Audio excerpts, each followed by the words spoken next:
You are now watching Miami Trap Stars.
Can you hear me now? Yeah, I can hear you. All right, all praise to the Most High. All right, Shalom, Shabbat Shalom, everybody. Shabbat Shalom, Shabbat Shalom. Right, definitely appreciate everybody joining us. Definitely appreciate everybody joining us. And of course, first and foremost, we got to say, call Allah YHWH, which is all praises, all praise to the Heavenly Father in the name of His only begotten Son, who the world ignorantly calls Jesus Christ. All right, it's your brother Rab Yawasap with Khan, Yahawanathan. Khan, the trap priest, and the trap god, and the trap priest. Shout out to everybody joining us, man. Hit that like button when you get in here, man. Hit that like button when you get in here, man. All praises to the Most High. All right, make sure you hit that like button when you get in this place. Hit the share button when you get in this place. All right, all praises to the Most High. Can everybody hear us loud, clear, etc.?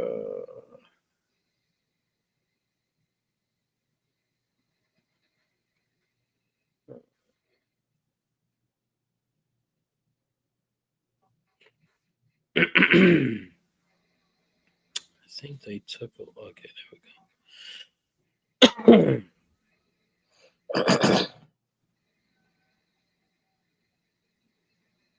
All right. All right, all praise to the Most High. Shout out to everybody joining us. Hit the like button, share the video. If you would like to type, this is a members only chat. So go ahead, get your membership.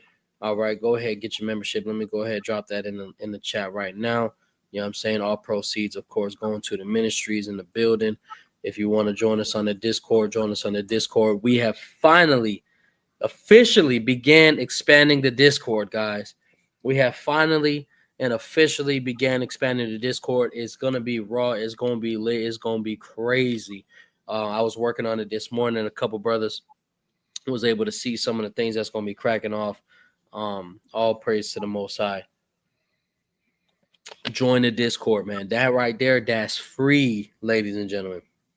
That right there, that's free. And of course, for our YouTube members, y'all gonna have a special thing, of course. Y'all gonna have to. We're gonna have the different tiers: the bronze trap members, the silver trap members, the gold, the platinum, and the diamond.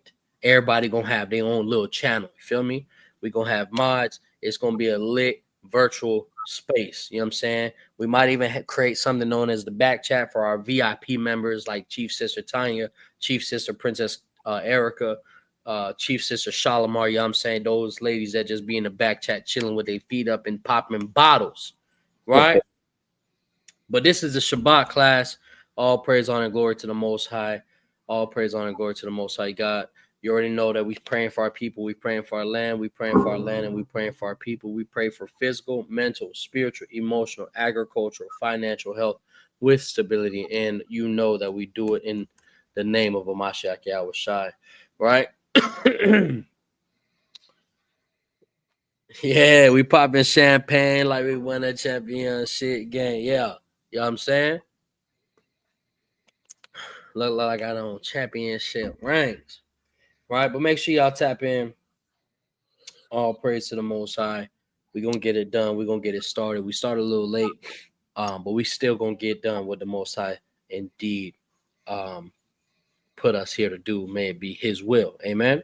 Right. You already know what it is. Dubs in the chat for wisdom.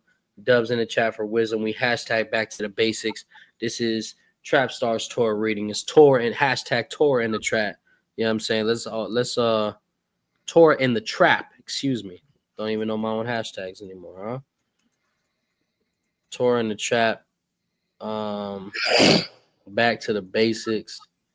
Right. And dubs in the chat for wisdom. You feel me? Dubs in the chat for wisdom. Right, we left off, I believe, on Numbers chapter 4. Right, we're gonna continue reading that. We're gonna be reading the book of Numbers, of course, today. If you're watching this on the replay, hit that like button, man. Share the video and drop a comment, please, and thank you. Right, all praise to the Most High. Just like any and every other live video, we look to raise 15 super chats. That's 1-5. It can be as low as 99 cents, and of course, all proceeds go toward the ministry. All right. We are down to only needing 72 people to send $25 and $25 from 72 people. That is for the month of July. Let's keep the rapid momentum up with the donations and the support by Hashem Yahawashi. The liking, the sharing, the comment, the praying, the fasting, the donations. Let's keep it all up. Let's keep the momentum going. And we pray the Most High God continues to have favor, grace, mercy, and love upon us by Hashem Mashiach Yahawashi, right? The whole purpose in which we're reading Numbers chapter 4 is to learn our roles, to learn our place, right? To understand our role, to understand our place. You understand? We have to do much more, right? And a lot of times when we want to do more, we find ourselves going outside of the path that the Most High God has placed us on. So let's stay focused. Let's listen to the rules of the Most High God. And let's get this wisdom, man. Right? Without any further ado, we're going to go ahead. We're going to get started. All praise, honor, and glory to the Most High. And of course, also make sure that you are subscribing to our camp channel, ladies and gentlemen, servants of Yahweh Ministries. Please make sure you subscribe to the camp channel, share, like all them things over there as well, please and thank you. Right? Oh, don't forget the Acts and Matthews. Oh, see that? Already starting off bad because I don't know my role and I don't know my place. Right? But that's why it's a daily reminder for us, for all of us. Indeed, right? You know, stay All focused. praise to the Most High. Y'all already know. We read this Acts 15 during that little discussion with the Christian. At first, he said, eating food sacrificed to idols wasn't a sin. Then he read the Holy Spirit said not to do it, and then now it's a sin, right? So all praise to the Most High God. But this is the book of Matthew, chapter 23, verse 34, in the New Living Translation. It says, "Therefore, I am sending you prophets and wise men and teachers of religious law. But you will kill some by crucifixion, and you will flog others with whips in your synagogues, chasing them from city to city." Right? So just know that the Mashiach Yahawashi did warn our leaders. He warned the nation, etc., that he would send forth prophets, he would send forth wise men, and he would send forth teachers of religious law, particularly of the law of Moses. You understand? So that's what we're here to do here today is prophesy, give wisdom, and teach you the religious law of God. All right, then we have the book of Acts, chapter 15, verse 21. "For Moses of old time has in every city them that preach him, being read in the synagogues every Sabbath day." So we are going to keep this tradition going. May it be the Lord's will that every Sabbath day we convocate and we preach the law that God gave to Moses. All right, all praise, honor, glory to the Most High God. Again, dubs in the chat. Let me see the Levite flag in the chat. Let's see the rhinos in the chat. You already know what it is. Let's see the 305 emojis in the chat. Just everything. This is a members only shindig. If you're not a member, you need to become one right here, right now. Starts at $2. Right? Are you sure we on numbers 4? No, I think we're starting at numbers 5 now. Because I think we finished numbers 4. Damn. I know last class, I don't remember what I did last class. I ain't gonna lie to y'all. Oh, I should have checked. Yeah, because man, I was rushing here too. I should check. Hold on, I can see right now. Oh yeah, I read numbers 4 for sure. Yeah, you read that, and I think you finished it too. Yeah. So actually, we on Numbers chapter 5, ladies and gentlemen. Yeah. We on Numbers chapter 5, ladies and gentlemen. Let's see drop that 5 in the chat. Drop that 5 in the chat. Right? All praise to the Most High.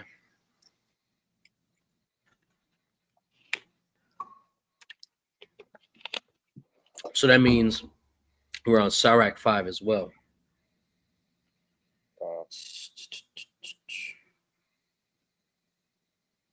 Yeah, we on Sirach 5 as well. Okay, all praise to the Most High.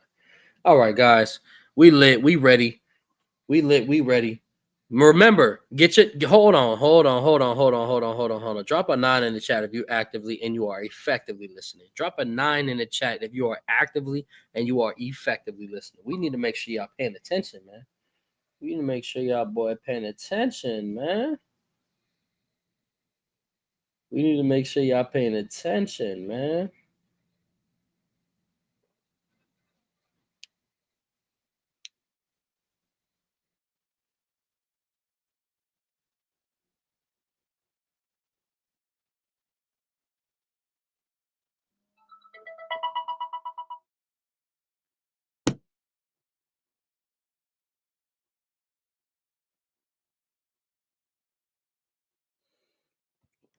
Right? Make sure you guys have your pencils, your pens, your highlighters, your notebooks, your Bibles most importantly, right? Yeah, erasers, because you might have some jacked up breakdown in your Bible. You got to get rid of that. You know what I'm saying? So all praise to the Most High God, man.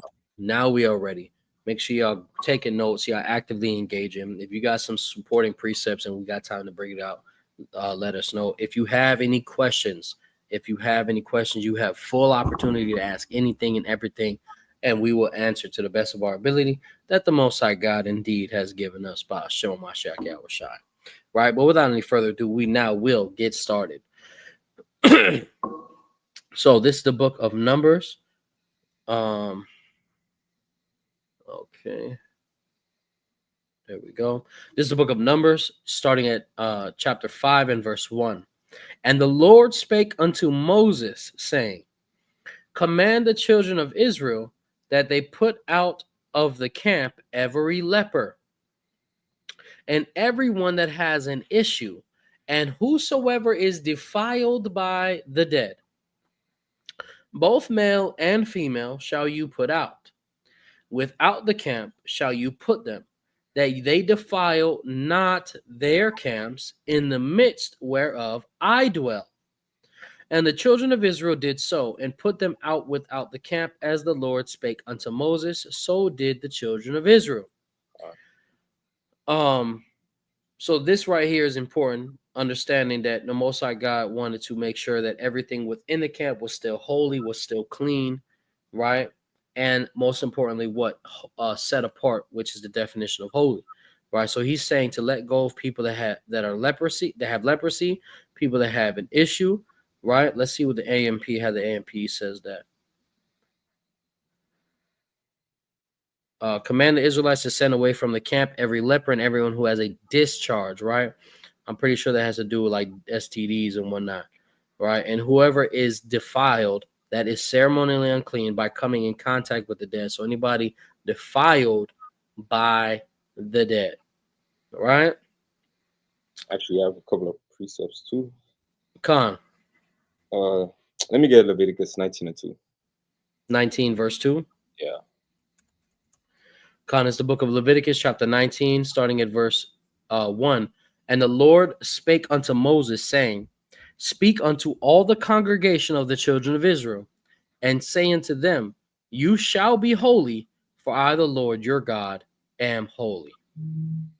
So you already know the whole point of this. We have to be set apart. So the whole point of everything, we got to be clean and not dirty, not defiled. And a lot of times we're unknowingly are unclean, right? And this time, that's why we're trying to, get back into order so we can see how filthy we really are. Con. So you can go back to the Numbers. All right, Con. This is the book of Numbers, chapter 5. Continue. Whoops. This is the book of Numbers, chapter 5, continuing at verse 5.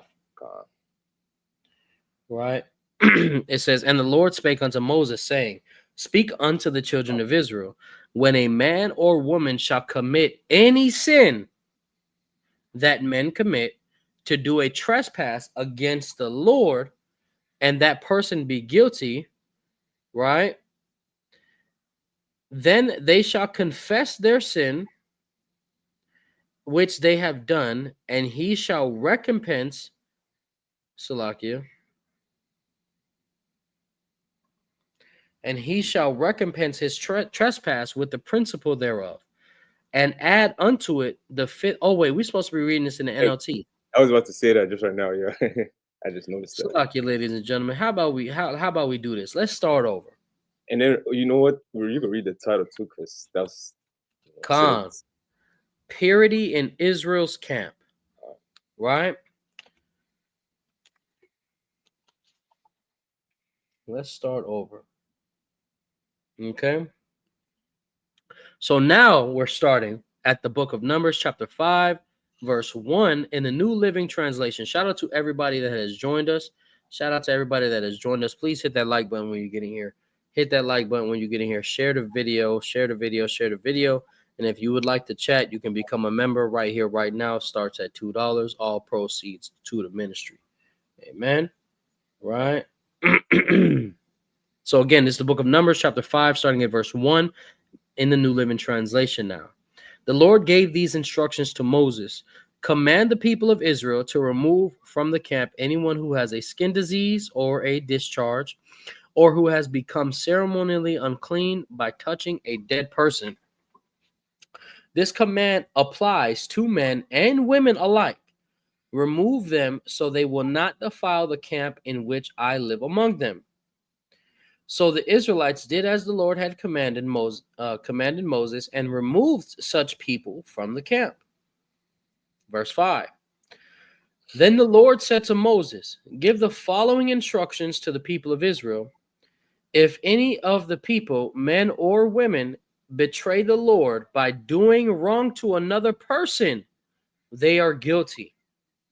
They must confess their sin and make full restitution for what they have done, adding an additional 20% and returning it to the person who was wronged. But if the person who was wronged is dead and there are no near relatives to whom restitution can be made, the payment belongs to the Lord and must be given to the priest. Those who are guilty must also bring a ram as a sacrifice, and they will be purified and made right with the Lord. Right? So this is when you do something wrong to another Israelite individual, right? You got to repay them with an additional 20%. If they're dead and they have no near relatives, then it goes to the priest, it goes to the temple, right? This is how restitution was made.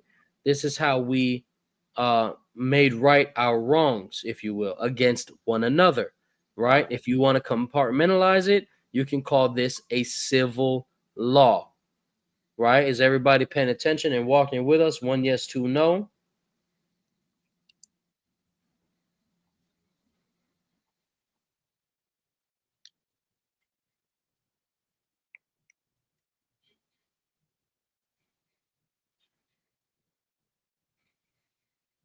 All right, let's continue. At verse 9, all the sacred offerings that the Israelites bring to a priest will belong to him. Each priest may keep all the sacred donations that he receives. Okay, so if you had to bring that restitution to a priest, he's allowed to keep it.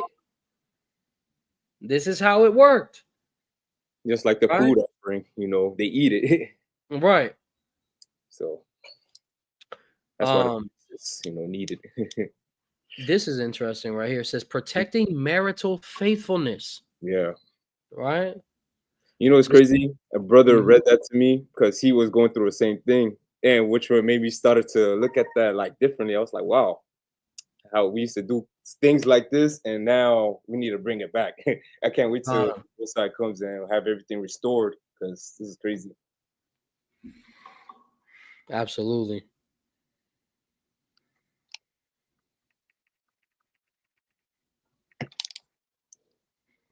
Salakia. Holy Jesus. Okay. This is the book of Numbers, chapter 5, verse 11 in the New Living Translation. And the Lord said to Moses, give the following instructions to the people of Israel. Suppose a man's wife goes astray, and she is unfaithful to her husband, and has sex with another man, but neither her husband nor anyone else knows about it. right? She has defiled herself, even though there was no witness and she was not caught in the act. Pay attention to the details. Pay attention to the stipulations, right? So that means this woman's just walking around.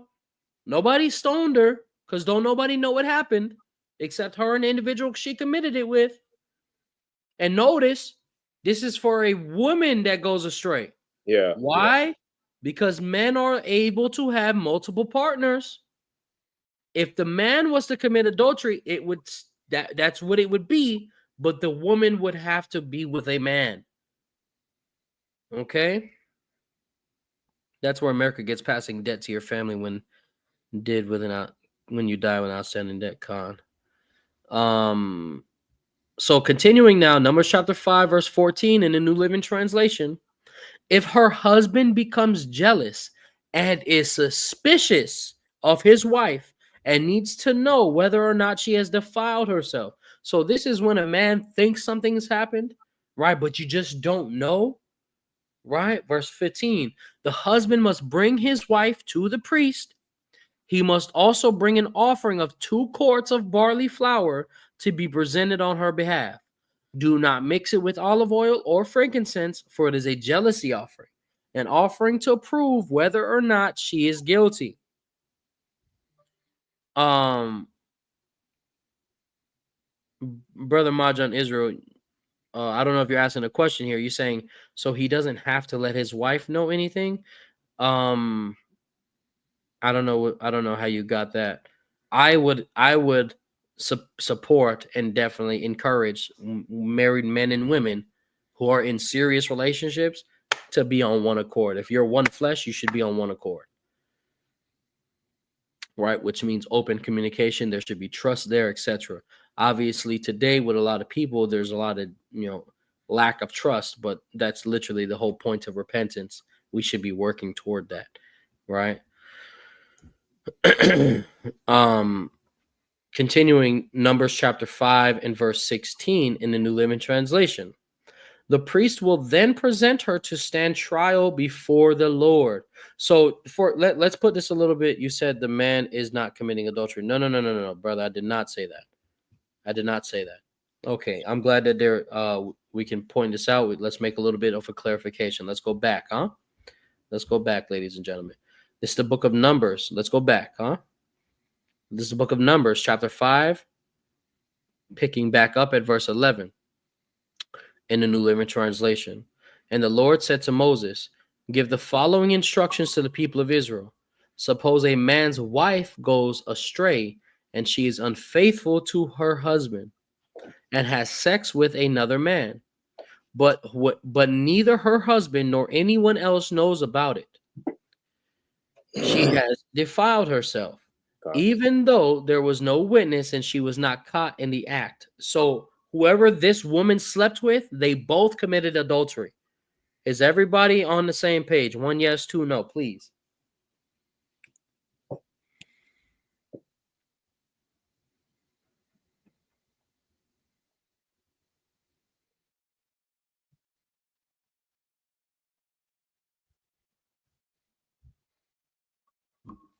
Okay. What I was saying earlier is notice how it specifies a woman who goes astray, identifying that a man cannot go astray from a marriage, right? Because he is able to go and get himself another partner. Does everybody understand the point that I'm making? 1 yes, 2 no. The only way a man could be identified as committing adultery is if he sleeps with another married woman. That is what adultery is. Notice that the law of marital faithfulness ultimately is determined by a woman going astray. Does everybody understand? 1 yes, 2 no. And shout out to the powerful brother Abiyar in the building. You know what I'm saying? Yahawanathan. All right, shout out to everybody joining us, man. Hit that like button, man. Feel me? What's a BAM squad? BAM squad? What is that? Shabbat Shalom, BAM squad. I have no clue. No clue. No clue. Right? You Judah just come up with stuff. No, that's a Reuben. Right? I've never heard a Judah talk about pine cones. Picking back up here again, Numbers chapter 5, verse 13, it says, and has sex with another man, but neither her husband nor anyone else knows about it. She has defiled herself, even though there was no witness and she was not caught in the act. So this woman, she has now committed, this woman with another man they both committed adultery. They both walking around safe. Why? Because nobody know about it. Right? So they ain't been judged yet. Verse 14, if her husband becomes jealous and is suspicious of his wife and needs to know whether or not she has defiled herself. So this is where men get that intuition, like, nah, you've been messing around. I can't prove it, but I just know. And we know, right? the body, like her, like we can sense it, but you can't tell. And then sometimes our insecurities might throw us off too, which is why it says, like, that's why you got to go to the priest, because you cannot just misjudge and kill her, for something that you don't know. So, right. So this is when men get that intuition, right?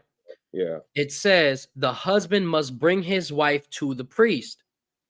He must also bring an offering of 2 quarts of barley flour to be presented on her behalf. Do not mix it with olive oil or frankincense, for it is a jealousy offering, an offering to prove whether or not she is guilty. Because you're going to use. Sorry, go ahead. No, because on a regular offering, you always put frankincense and olive oil. But now it says don't put that, because this is not a good thing. This is something else. Exactly, most importantly, like you said, it's not a good thing. Yeah. This is a negative thing. Yeah. Right? It has to do with sin, a sin worthy of death. Yeah. So this is where they're trying to figure out, like, in the middle, where it might be good, it might be bad. Because if it's good, now it's you're gonna see what the thing is gonna what the priest is gonna do. So like, right. Right. So the whole point of the flour is to determine whether or not she is guilty. So she has not been deemed guilty yet, just because you think she did something wrong. Now, when we're done reading this, I'm going to apply it to today and how we can deal with it in a council. Yeah. All right. Hope y'all paying attention, man. Drop them 9s in the chat if you actively and effectively listening. Right. This is Torah and the Trap. You know what I'm saying? Numbers chapter 5, verse 16, continuing in the New Living Translation. The priest will then present her to stand trial before the Lord. He must take some holy water in a clay jar and pour into it dust he has taken from the tabernacle floor. Not just no regular old dust. Yeah. Has to be from the tabernacle floor. Verse 18. When the priest has presented the woman before the Lord, he must unbind her hair and place in her hands the offering of proof. Right? So he takes down her hair, right? Which can be used actually as an indication that our women typically had their head covered. And he places in her hand the flour that the husband brought. It says the jealousy offering to determine whether her husband's suspicions are justified. The priest will stand before her holding the jar of bitter water that brings a curse to those who are guilty. The priest will then put the woman under oath and say to her, if no other man has had sex with you, and you have not gone astray and defiled yourself while under your husband's authority, may you be immune from the effects of this bitter water that brings on the curse. But if you have gone astray by being unfaithful to your husband and have defiled yourself by having sex with another man, hold on, let's read verse 20 in a different translation. Oh, no, it's okay. Okay. Right. Then basically she would get cursed. So this whole point, right? Right now is to determine whether or not she's guilty. Okay. Is everybody following along? Pay attention. Verse 21, continuing in the NLT. At this point, the priest must put the woman under oath by saying, may the people know that the Lord's curse is upon you when he makes you infertile. Salah. causing your womb to shrivel and your abdomen to swell. Now may this water that brings the curse enter your body and cause your abdomen to swell and your womb to shrivel. And the woman will be required to say, yes, let it be so. So that's the whole that's the oath, right? If you're not defiled, then you're not going to be affected by this water. If you are defiled, then the Most High God is going to curse you and cause your stomach to shrivel up, etc. Right? And cause you to be infertile. Okay? You're going to be cursed. Verse 23. And the priest will write these curses on a piece of leather and wash them off into the bitter water. So they write it down, right? And they put it into the water. Notice this is a ritual. On the left-hand side, this would be literal witchcraft. But this is in the sight of righteousness, right? This is not contacting the dead. This is dealing directly with the oracles of the Most High God. Oh, so you could, like, you could put Deuteronomy 6 and 13 while you're saying that too. Come on, let's get Deuteronomy 6 and 13. But you could continue what you're saying too, because it's lucky. No, go ahead. No, we will go back because it says like that the priest had the girl took an oath, right? Mm-hmm. Did I read that verse though? It says the book of Numbers, chapter 5.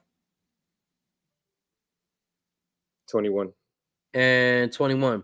At this point, the priest must put the woman under oath by saying, may the people know that the Lord's curse is upon you when he makes you infertile, causing your womb to shrivel and your abdomen to swell. Now may this... Now you can read Deuteronomy 6 and 13. Because, so the priest is making, he's making the girl take an oath, but right here, so... This is the book of Deuteronomy, chapter 6, verse 13. Thou shalt fear the Lord thy God and serve him, and shall swear by his name. So now they're bringing the Most High. Now this is a priest job, like you said, the left hand and the right hand. We're doing it with the right hand. Now we have this ritual has to go down like very specific, right? It has to be decency and in order.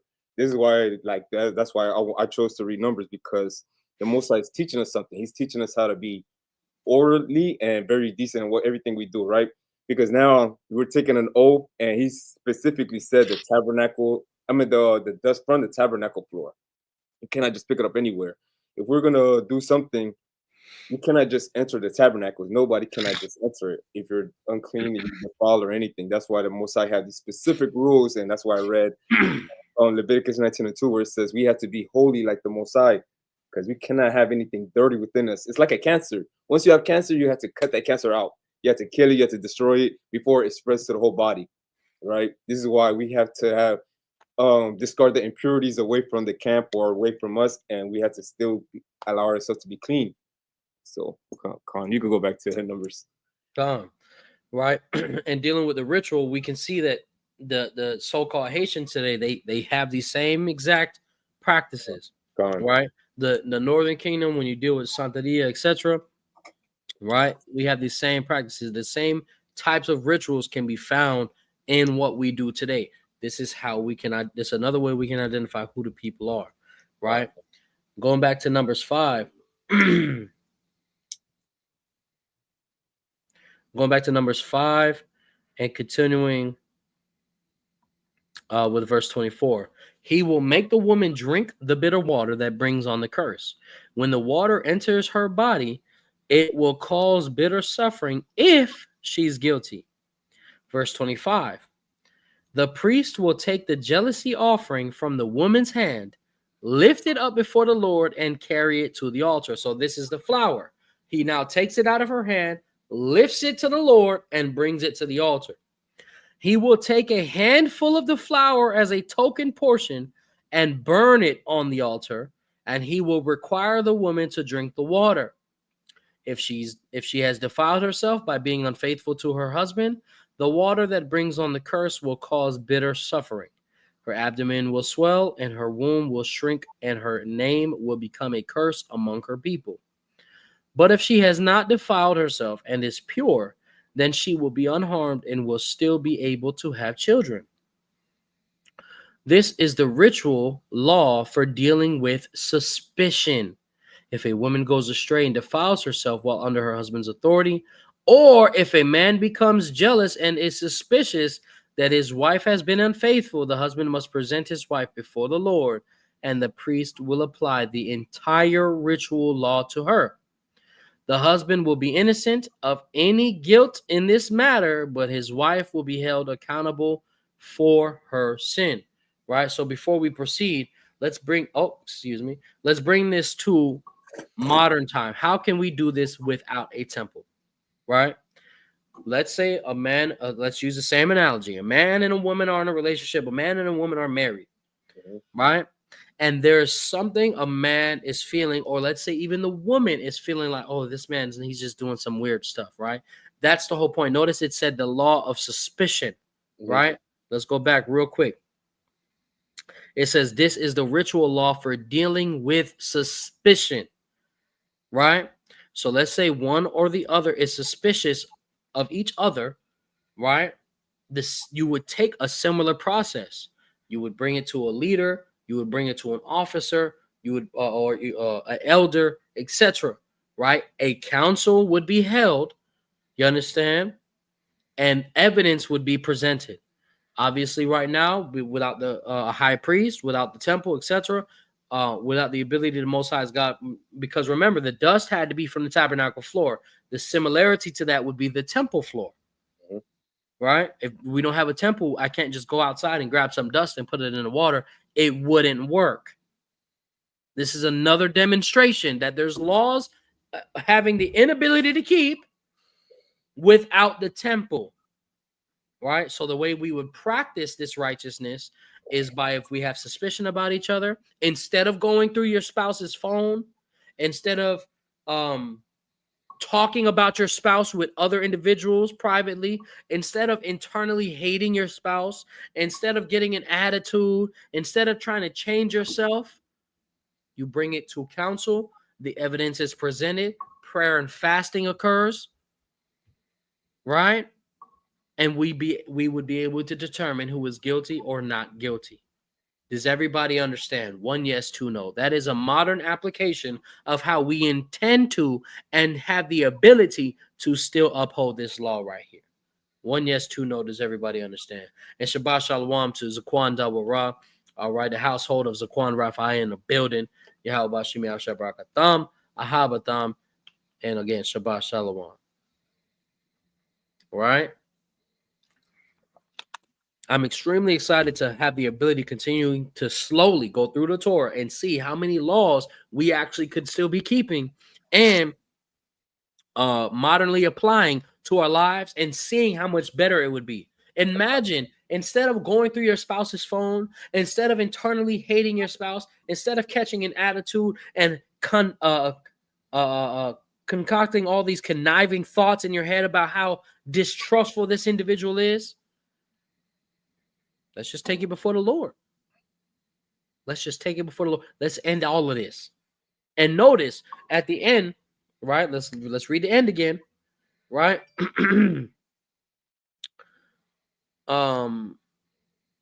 That if a woman goes astray and defiles while under her husband's authority, or if a man becomes jealous, right? So this woman, right, if she didn't commit this commit this sin, she would be fine. She would have no curse, right? Yeah. She'd be guilt free.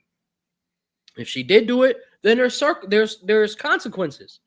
You understand? So when we're done with a council, right, and everybody, all the information's out on the table, etc. After that council and the determined the decree is made by whoever you're going to council with, the priest, the elder, etc. Don't go home then and then make a whole argument about it. After council, it's done. It's dead. Move on. That's what the law right here is also teaching us. Move on after we see who is guilty or not guilty. Because if the person is guilty, then guess what it says? That they would be held accountable for their sin. Yeah. And guess what? If they're not guilty, leave it alone. Because now what are you doing? You're bringing sin upon yourself. Slaki. No, so like, because another thing, you had to forgive them too. after it's done. So now you you have don't, to get rid of that suspicion. yeah. So after all of that, now you have to just dead it and move forward. Um, Man, it's about to rain over here. I can hear it. it was raining crazy last night. Real quick, shout out to Sister T.R.A.P feed me righteously in the chat. Walk the water for your generous and continuous support. All right, ladies and gentlemen. All right, shout out to everybody joining us. Again, make sure you guys are hitting that like button, hit that like button, hit the share button, all them things. You feel me? We do look for 15 super chats on every live class. All right, 15 super chats on every live class. We now are down to only needing 14 due to feed me righteously in the chat. Right? Due to feed me righteously in the chat. Let's go ahead and get it cracking. Right? All praise to the Most High. You want to continue to Numbers chapter 6? You had some precepts or something? No, I want to continue. You said what? No, I said, yeah, you can continue chapter 6. All right, come on. Let's continue reading. Now, Nazarites. So now, right? Want to keep it going out of being wrong. Con, right?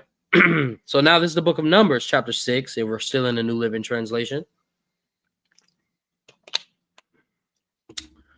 It says, Then the Lord said to Moses, give the following instructions to the people of Israel. If any of the people, either men or women, take the special vow of a Nazarite, setting themselves apart to the Lord in a special day, they must, I'm sorry? Way. Oh, a special way, excuse me. I'll read it again. The book of Numbers, chapter 6 and verse 2 in the New Living Translation. If any of the people, either men or women, take the special vow of a Nazarite, setting themselves apart to the Lord in a special way, they must give up wine and other alcoholic drinks. They must not use vinegar made from wine or from other alcoholic drinks. They must not drink fresh grape juice, and they must not eat grapes or raisins. Right?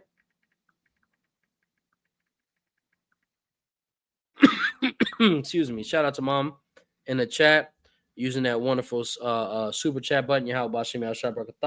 Walk the water for your generous, continuous, and loving support. I got to remember to keep saying that. I like saying it. Right? So this is now the law and the restrictions of a Nazarite. I hope everybody's paying attention. All right. Drop them 9s in the chat if you're actively and effectively listening. All right. So now, verse 4. As long as they are bound by their Nazarite vow, they are not allowed to eat or drink anything that comes from a grapevine, not even the grape seeds or skins. Verse 5.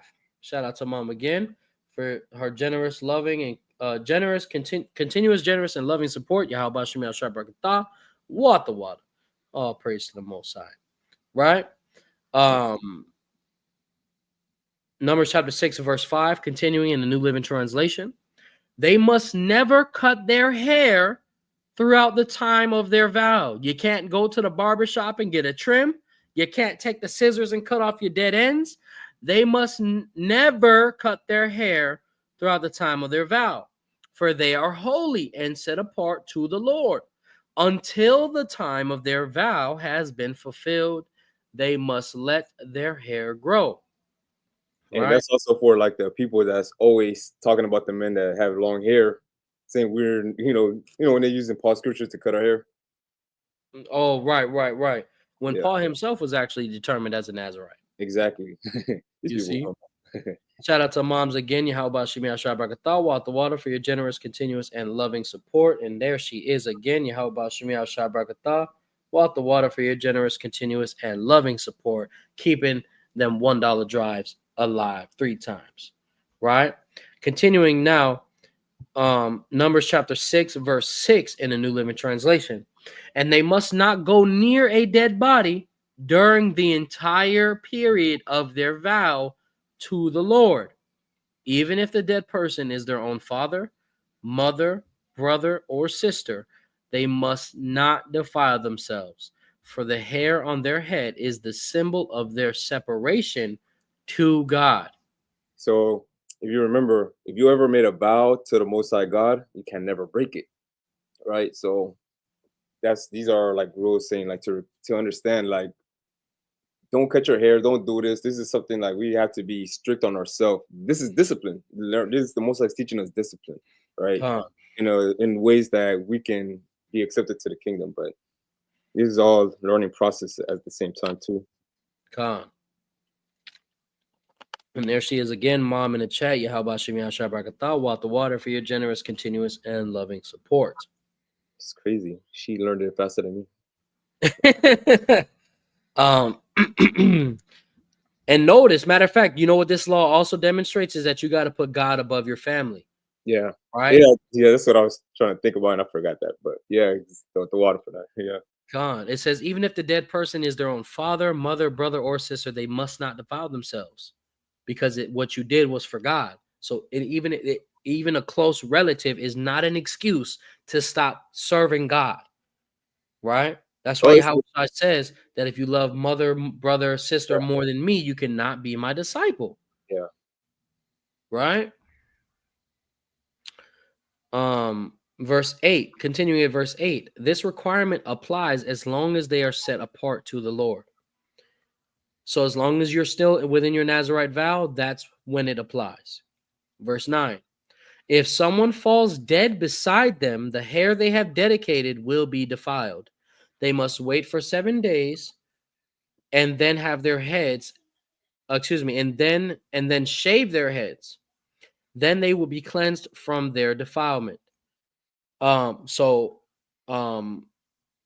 If everybody remembers the story of Samson, it didn't identify when he cut his hair or shaved his head, but when he was killing those people, his Nazirite vow didn't end. He would have just been the hair that was originally dedicated would have been considered defiled, right? Verse 10. On the 8th day, they must bring 2 turtle doves or 2 young pigeons to the priest at the entrance of the tabernacle. The priest will offer one of the birds for a sin offering and the other for a burnt offering. So real quick, this is one way to identify that, guess what? Turtle doves and pigeons are not unclean birds. Why? Because we're able to sacrifice them to the Lord.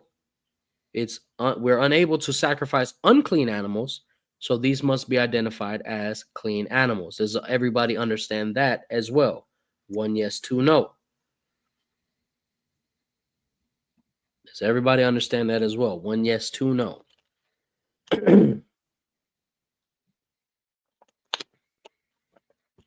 All right. Moving forward. This is the book of Numbers, chapter 6 and verse 11, continuing in the New Living Translation. The priest will offer one of the birds for a sin offering and the other for a burnt offering.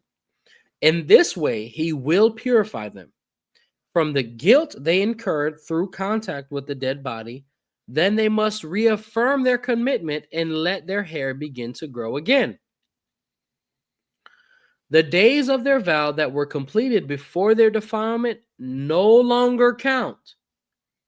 They must rededicate themselves to the Lord as a Nazirite for the full term of their vow, and each must bring a 1-year-old male lamb for a guilt offering. So you got to bring the birds and you got to bring the lamb. And then whatever, let's say that you took the vow for 10 years and 5 years went by, then you were defiled by a dead body. You got to wait the 7 days, you shave your head, you go give your sacrifices, and then you got to start the 10 years all over again. And just like you were saying with the woman, how do you apply that today? You don't bring a turtle dove to anybody, but you cut your hair and you start all over again. Exactly. Right. You can even throw in the fact, confessing the defilement. Yeah. You go through the process, you shave your hair, you wait the 7 days, and then you rededicate yourself to the Lord. Right. And for the guilt offering, of course, you pray for forgiveness, etc. Right. That is how we would be able to do the Nazirite vow today. The Nazirite vow can certainly be done today. Because if you think about it, right, like This is before they even got a temple. So they're in the wilderness, like in tabernacles. And so imagine you're in the wilderness all day, every day, because we don't have no temple. Right now, it's like you could say we're in the wilderness with no temple. It's the same thing like over there. So they were rehearsing the righteous acts. But I mean, the tabernacles was there. They still had the tabernacle, yeah. Yeah, they still had the tabernacle as a, but before they even had the temple or this is what they were rehearsing, they were practicing until they finally did all of this, and everything was perfect when they finally got the temple. So we had to learn to be perfect before we get that temple, because we don't want to be in a temple defiling the temple or defiling ourselves amongst our people.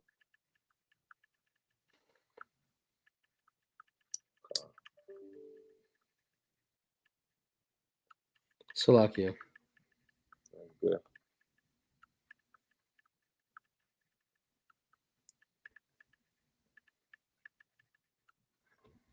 Salakia.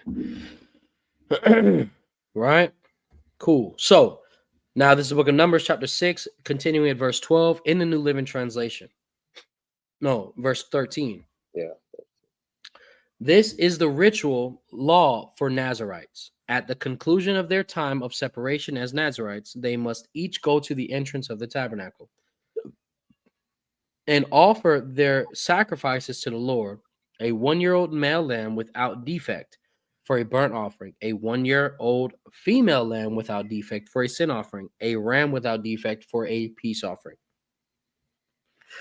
a basket of bread without yeast, cakes of choice flour mixed with olive oil and wafers spread with olive oil, along with their prescribed grain offerings and liquid offerings.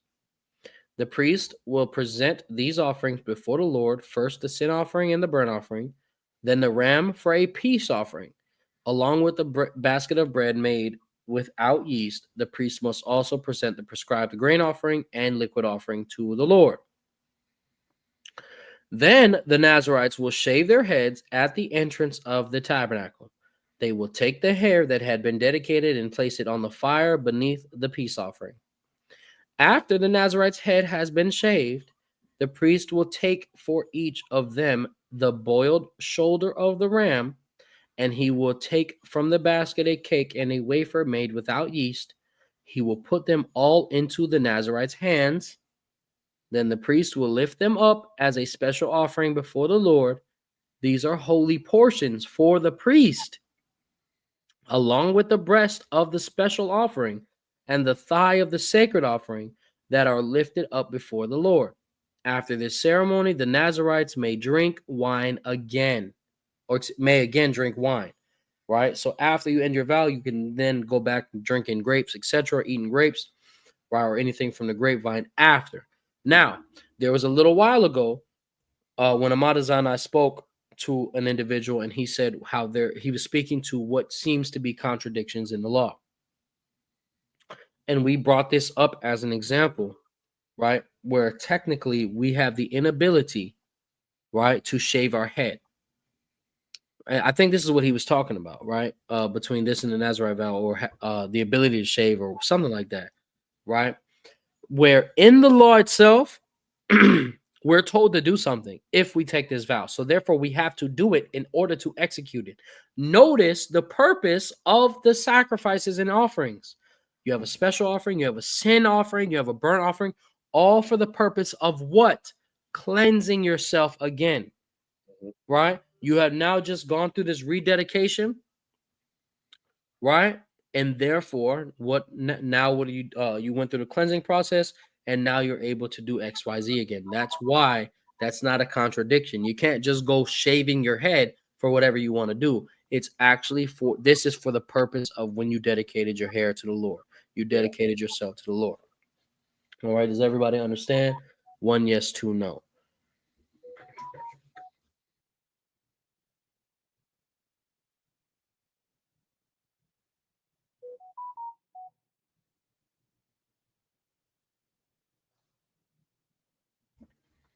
Right. Continuing. This is the book of Numbers, chapter 6 and verse 21 in a New Living Translation. This is the ritual law of the Nazarites who vow to bring these offerings to the Lord. They may also bring additional offerings if they can afford it. If they can afford it. So you had to buy the offerings. And they must be careful to do whatever they vowed when they set themselves apart as Nazarites. So whatever, you also have to be careful of any other additional vows that you may take. Right? Real quick, before we move on to the end of this, let's go to the book of Acts, right? Let's go to the book of Acts. And it's 21, Acts 21. The Nazarite. Yeah. Because just to show and teach you guys something. We're still keeping the law. Con. So Acts 21. Con. So you want to read this one? I can read. All right. Let's start at verse 15. Acts chapter 21, verse 15. Mm-hmm. After this, we packed our things and left for Jerusalem.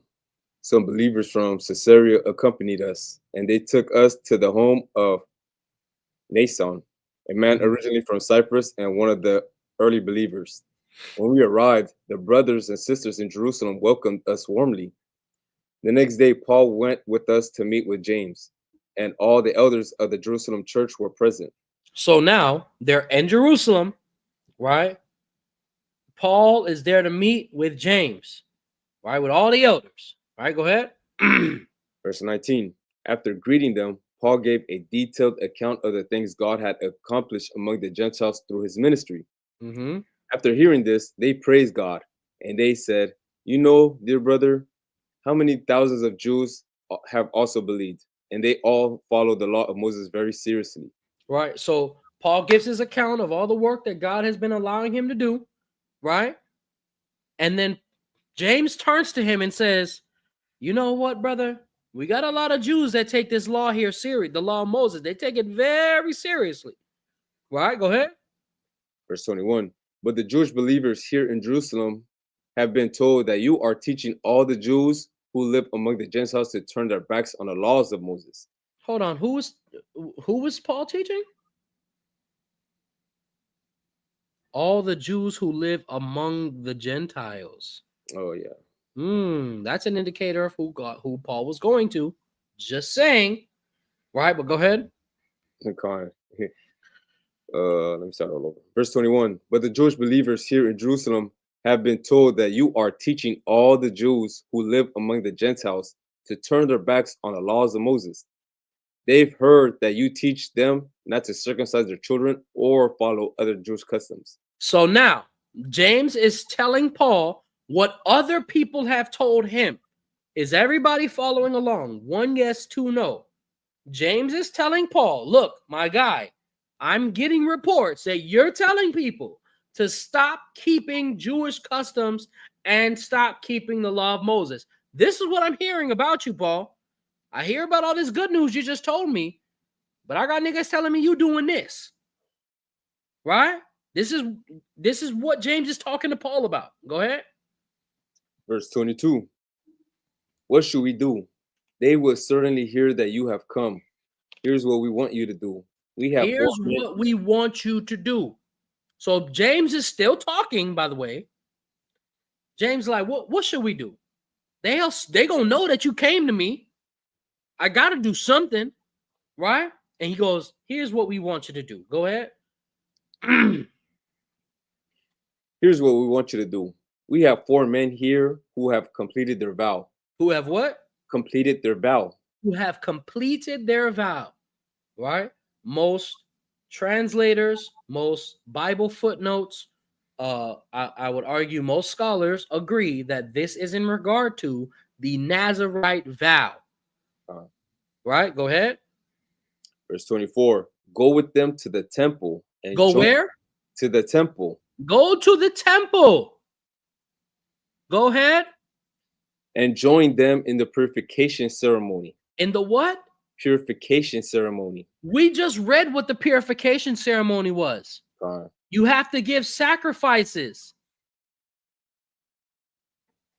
You have to give a sacrifice. You have to give offerings. You have to shave your head. Go ahead. paying for them to have their heads ritually shaved. To what? Paying for them to have their heads ritually shaved. How do you pay for that? You buy an offering. And it says ritually shaved. Read. Then everyone will know that the rumors are all false and that you yourself observe the Jewish laws. This is how they dispelled a rumor about Paul teaching that he stopped keeping the law of Moses, or that he was telling others not to keep the law of Moses. They did this to demonstrate that. Right?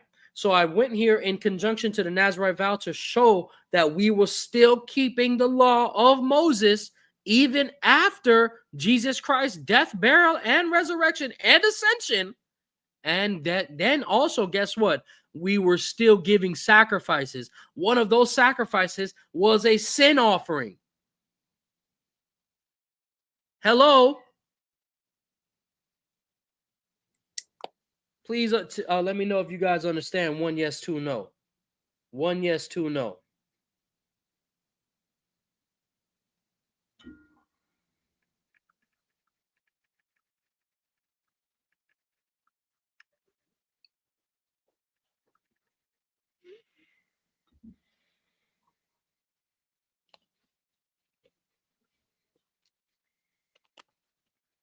Oh, praise, honor, and glory to the Most High. Right? So let's go back to number 6. I would say have you read this one. The priestly blessings. Numbers chapter 6, verse 22. Then the Lord said to Moses, tell Aaron and his sons to bless the people of Israel with this special blessing. May the Lord bless you and protect you. May the Lord smile on you and be gracious to you. May the Lord show you his favor and give you his peace. Whenever Aaron and his sons bless the people of Israel in my name, I myself will bless them. Right? All praise, honor, and glory to Yahawanathan, man. Right? All praise. So that was a special prayer that the Most High God gave to Aaron and his sons to bless the children of Israel with. I like how the NLT words it says to give you his peace. So the Most High is giving us his peace. That's crazy. Right? He's All something that we don't have because, you know, exactly. We have to, we can't, it's like I'm learning that right now. It's like the peace, I cannot give anybody peace if I don't have it, but the Most High has it. And he's able to give it to us. Ooh, that's nice. Abundantly, you know, that's why our cups is always overflowing. But we just have to see that and believe it. Come on. That was good. All praises. Sorry. All praises. So that was the Torah person. Right, let me drop them T's in the chat for the Torah. Drop them T's in the chat for Torah. You feel me? All praise, honor, and glory to the Most High. Torah in the trap. You already know what it is. But hashtag back to the basics. Right. But now let's see the dubs in the chat. We about to dive into the wisdom portion on this wonderful, beautiful, restful Shabbat day. All praise, honor, and glory to the Most High God. Drop them dubs in the chat. You feel me? Drop them T's, drop them dubs, drop them Levite flags, drop them rhinos, drop the 305 emojis. You already know what it is. You already know where we coming from. Right? Miami Trap Stars, Trap Priest, Trap God, Trap Priest in the building. Pharmacy Howard Ministries, Inc. Yo, listen. Shout out to everybody that's in that Discord, man. Shout out to everybody that's in that Discord, man. Join the Discord, ladies and gentlemen. Join the Discord, please. I started working on the expansion this morning. I was running into some issues because I'm learning how to do it, but this thing is fire. This thing is fire. I told my wife, I said, look, man, I'm learning a whole new skill right now. I'm learning how to minor code, if you will. Right? It's very, very minor compared to what I know other people be doing. But I have to set up certain reactions. I got a whole bot in there, and it's great. Praise the Lord. Praise the Lord. You know what I'm saying? We're about to get it cracking in there. All praise, honor, and glory to the Most High, man. So let's see the dubs in the chat. Let's see the T's. Let's see the Levite flags. Let's see the rhinos. Let's see the 305s. All them things. Hashtag Torah in the trap. Hashtag back to the basics. You already know what it is. We need 9 more super chats, guys. Let's get them cracking. All praise to the Most High. Are you ready? Y'all got your pens, pencils, erasers, highlighters, and Bibles and notebooks? Huh? All praise to the Most High. And shout out to everybody joining us, man. Shout out to everybody joining us. I'm glad that y'all here with us on this wonderful Shabbat day. Please hit that like button. Please hit that like button and share the video. And share the video. If you would like to chat, you can become a member right here, right now. Listen, I'm gonna be totally honest. If mom can figure out how to become a member, y'all can figure it out. And I'm saying that because of her age. She knows how to use computers, right? My mom is extremely, I can't even use words, honestly, to describe how intelligent she is, right? But as far as the use of new age technology, she was able to figure it out. And she actually did it very quickly. Praise the Lord God in heaven. You understand? Deshaun did it too. Elder Deshaun did it too. Right. So join the membership, starts at $2.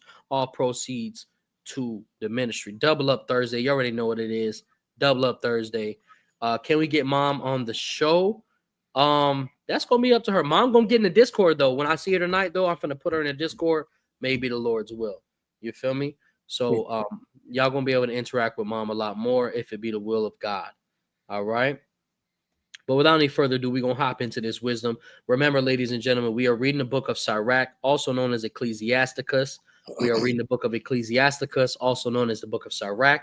This is being written by a young man in Egypt, and he's writing it for the sake of other Israelites scattered abroad with the wisdom that he has received from his grandfather, his father, and the understanding he has in the Torah and the prophets. Are you guys ready? Are you guys walking? 1 yes, 2 no. 1 yes, 2 no. Let me take this. Let me make sure y'all listening, paying attention. 1 yes, 2 no. Are you ready? You know what I'm saying?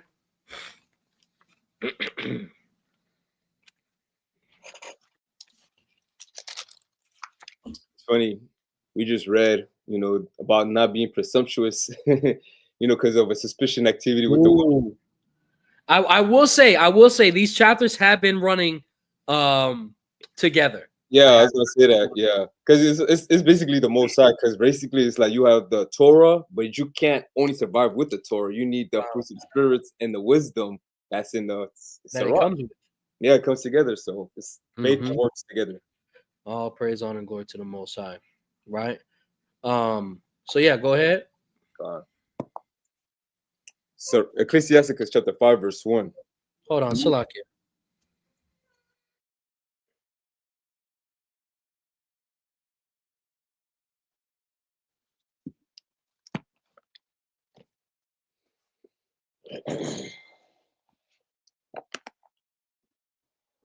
Oh.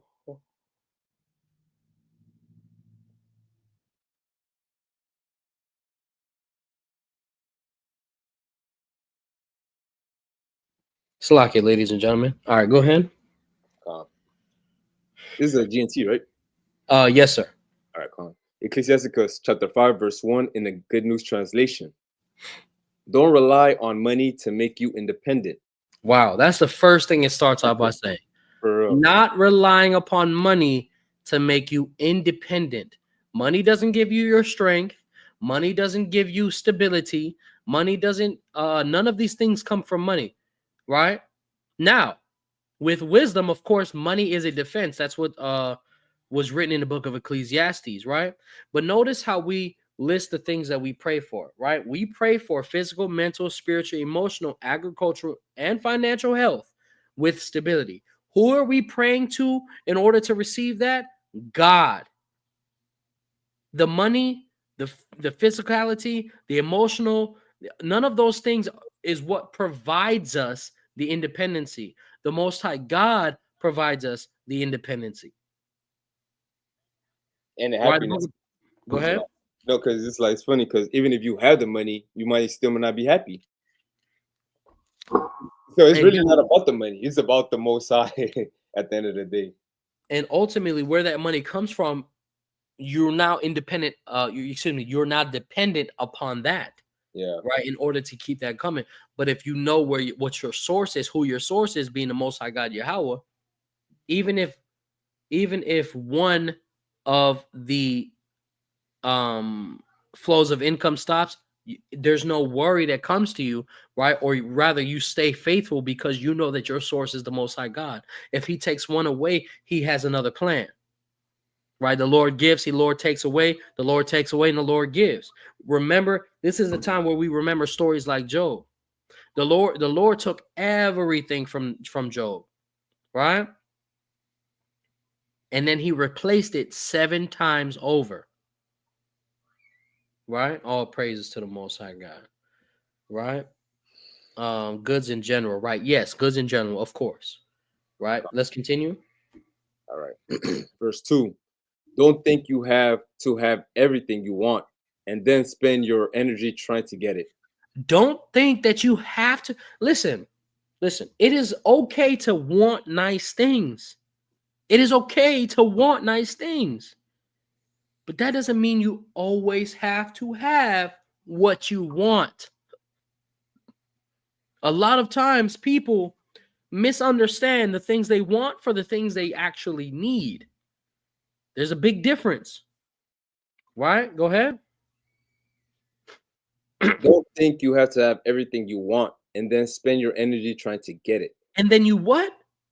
Spend your energy trying to get it. Then you spend all this time trying to get it.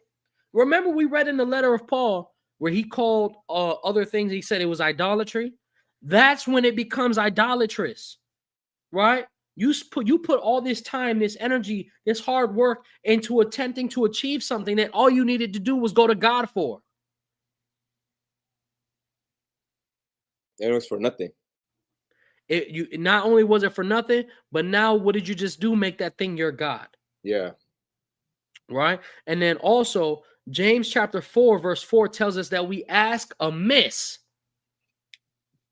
Let that just go ahead. Just think about that, ponder upon that. I know there's another Israelite say, let that sizzle in your spirit. Salakia. I don't want to take his phrase. Right? It's not his. Oh, what? I don't know nobody else that say it. So right. But all praise to the Most High. Ain't copyrighted. You understand? Think about that, man. We ask amiss. Right? Let's get this scripture right quick from Mom. Psalm 24. And what? Psalms chapter 24, verse 1. The earth is the Lord's, and the fullness thereof, the world, and they that dwell therein. Everything belongs to God. No, excuse me. Everything belongs to Yahweh. That guess what? You know what that means, ladies and gentlemen? I'm gonna tell you what that means. That means you belong to Yahweh. The Edomites belong to Yahweh. The trees belong to Yahweh. Your car belong to Yahweh. The gas in your car belong to Yahweh. The light in your house belong to Yahweh. The food in your fridge belong to Yahweh. Your feet belong to Yahweh. The breath in your nostrils belongs to Yahweh. That's why we don't look to any of these things to save us, bring us independence, bring us a peace, right? Everybody talking about having Edomite slaves. Guess what? The Edomites belong to Yahweh. He created them. He's going to get rid of them. He's the one that gave us manservants and maidservants. Exactly. And he took them away because we wanted to be a slave. He gave Solomon the wisdom, the riches. Right. Back in Sirach. Yeah. Verse 3. Okay. Ecclesiasticus chapter 5, verse 3. Don't think that no one can exercise authority over you. If you do, the Lord is certain to punish you. Don't think that you can sin and get away with it. So we're being told, don't think that no one can exercise authority over you, letting you know that there's people that have authority over you. This is something that we need to instill in ourselves, inside of our children, understanding that, guess what? There's authority figures and you need to submit yourselves to them, right? If you do, the Lord is certain to punish me. If you think that nobody can tell you nothing, that's the phrase that goes along today. Yeah. Oh, can't nobody tell me nothing. Having that mentality, we're warned right here. The Lord is certain to punish you, right? Because that's a rebellious spirit. It is. right? And Samuel says rebellion is next to witchcraft, right? And a lot of And times we don't realize who we're rebelling against, and it's the Most High, not even the man itself. exactly, right? Verse 4 again. Verse 4. Don't think that you can sin and get away with it. You know, it's That's funny though, very like cool. that lady, right? When we was reading Numbers 5. So the Most High probably grew the suspicion on the man, trying to let the man know your girl is doing something, but nobody's saying nothing. So the Most High is Mhm. gonna come down here. So he's gonna make a priest prove to the man so he doesn't be presumptuous. Oh, right. You get what I say? Yeah. So Con. See, this go right in with the law that we was just reading exactly. about. And it's like both chapter 5s. Yeah, con. Don't think that you can sin and get away with it, man. Yeah. Right? Go ahead. He's gonna make you think you got away, but he's still gonna put it out. Because if anything, you could Ecclesiastes 12 and 14. Let me get that. Con.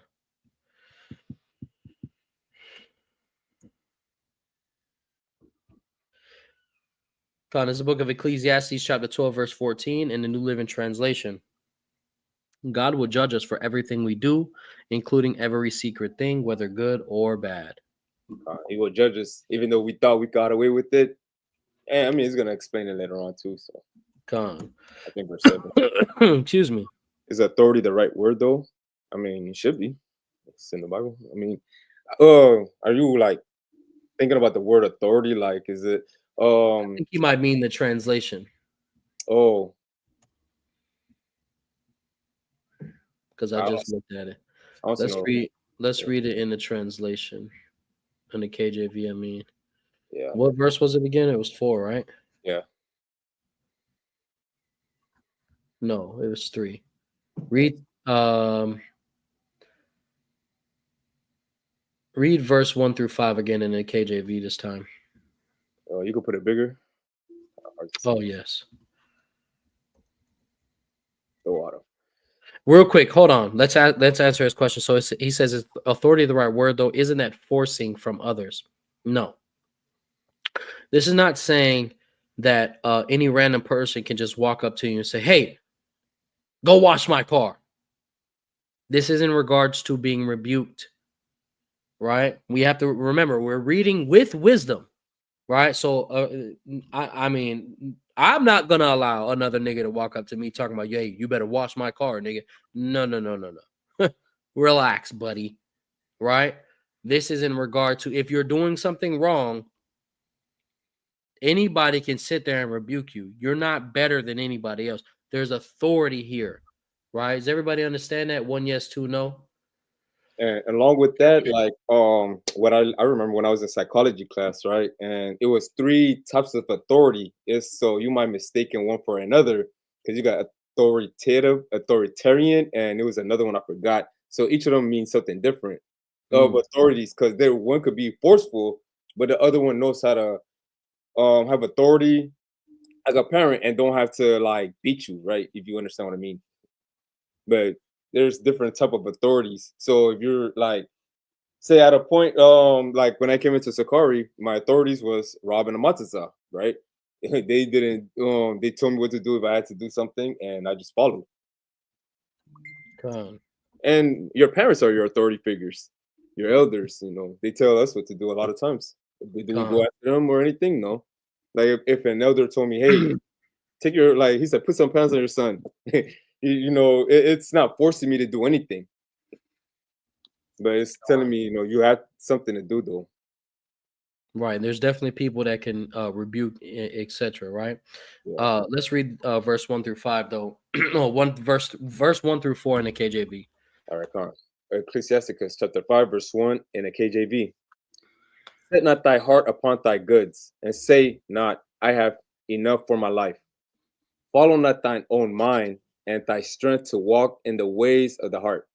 Aren't we always told follow your heart, follow your heart, Yeah.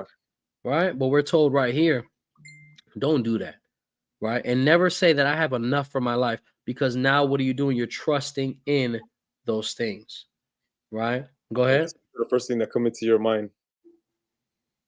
No, you know when they be saying, listen to the first thing that come into your mind, Yeah.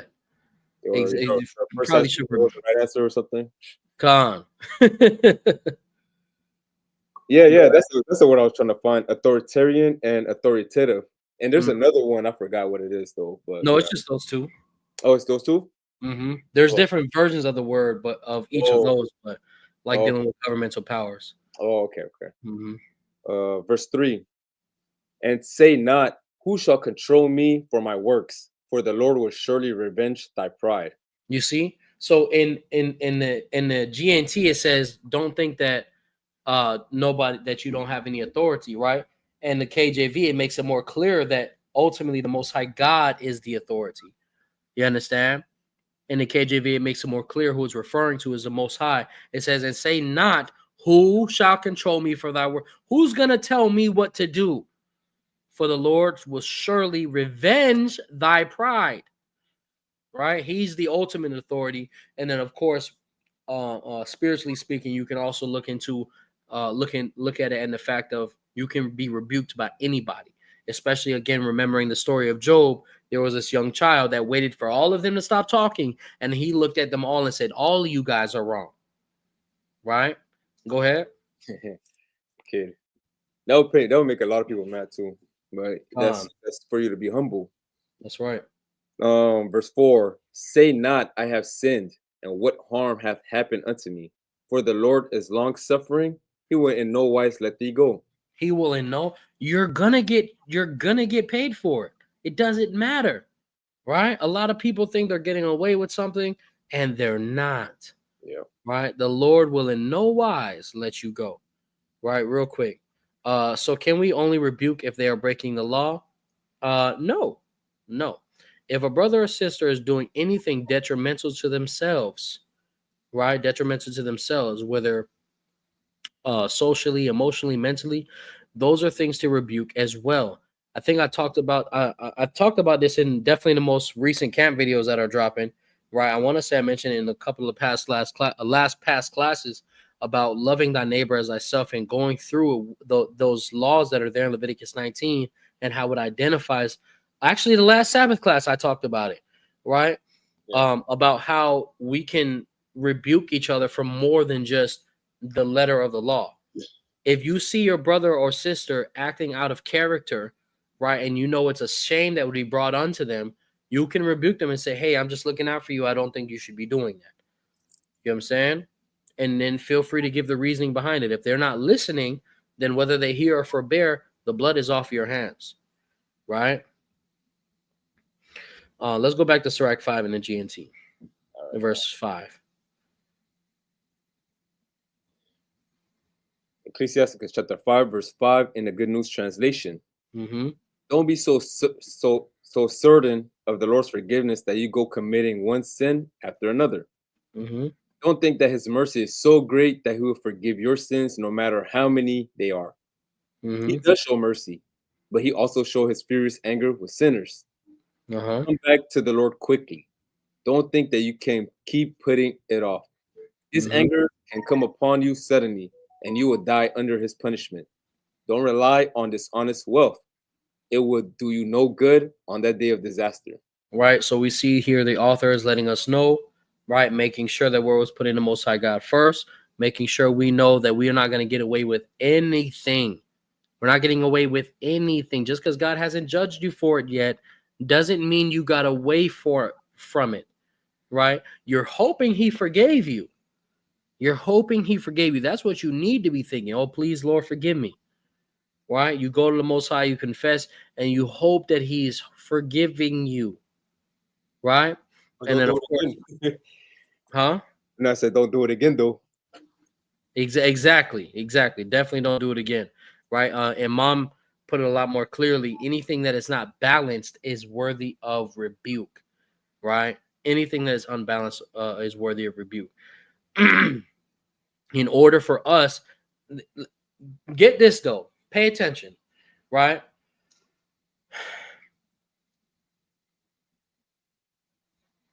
Rebuking is a good thing. Mhm. You need to make sure though that you yourself are doing the right thing before you go trying to rebuke anybody and anything. right? Because this is what YHWH warned us of. Yeah. Trying to take the speck out of your brother's eye. Meanwhile, you have an entire mote in yours. So yes, you can rebuke anything that is unbalanced, right?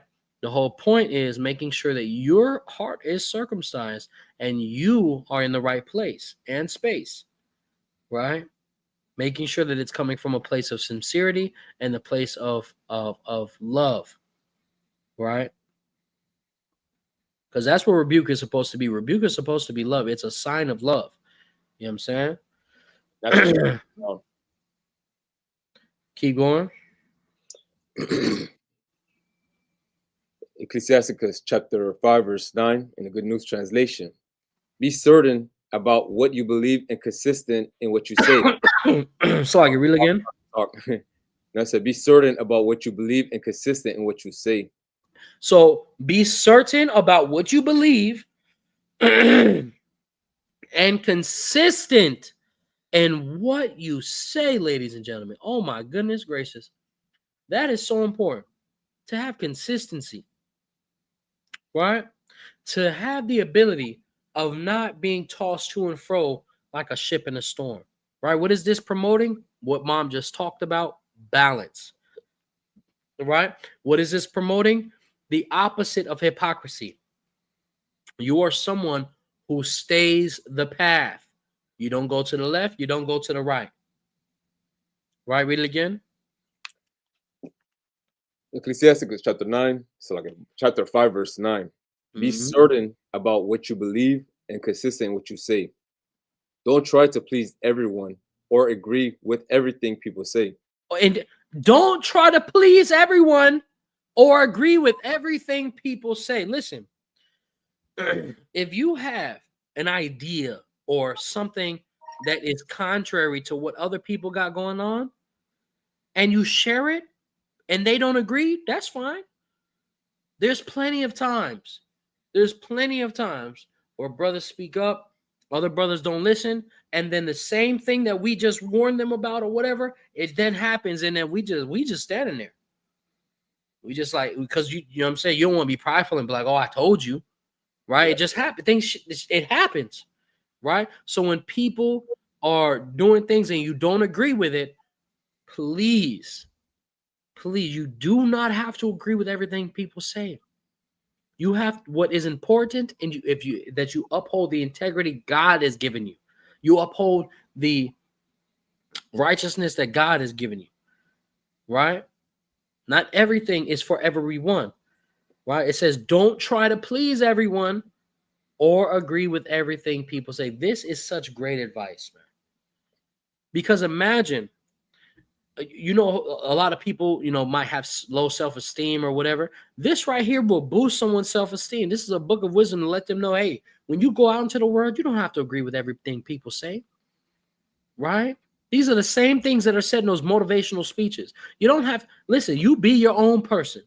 Exactly. You trust in God, right? And just like it's like this wisdom that all our fathers and grandfathers should be teaching us as men, because it's like a lot of times that's what our society became, a bunch of people that we're men pleasers. We're people pleasers. We want to please women. We want to please everybody. We're pleasing our children, doing Christmas and garbage. You know, all of this stuff that, you know. Why? Because we agree to it. We conform to it. You know. Or very simply, maybe we don't want to hear them complain, this, that, and the third. Like Yeah. Travis says, we don't want to become yes men just so we don't feel any pressure, right? Listen, man, you stand for what is right, not just because somebody popular said it. And even bringing it to a more personal level, whether Yahawanathan says it, whether I say it, Ahmataza says it, I don't care. If it doesn't line up with the Bible, right? There's no need for you to agree to it. You understand? Does everybody understand? 1 yes, 2 no. Let's start again from verse 9. Ecclesiasticus chapter 5, verse 9 in the Good News Translation. Be certain about what you believe and consistent in what you say. Don't try to please everyone or agree with everything people say. People, Salakia, always be ready to listen. Always be ready to listen.